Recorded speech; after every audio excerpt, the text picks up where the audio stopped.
റാണിയെ കാണുവാൻ പറ്റിയില്ലെങ്കില തുണിക്കു നീങ്ങുവാൻ മേല.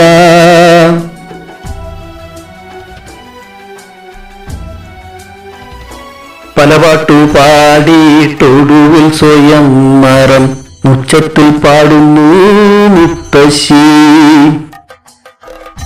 നോക്കട ദേവാച്ചാ, രണ്ടാള് വരുന്നുണ്ട്, ആ ദേവനെ മാറ്റിക്കോ, രണ്ടാളെ കെട്ടിക്കോ.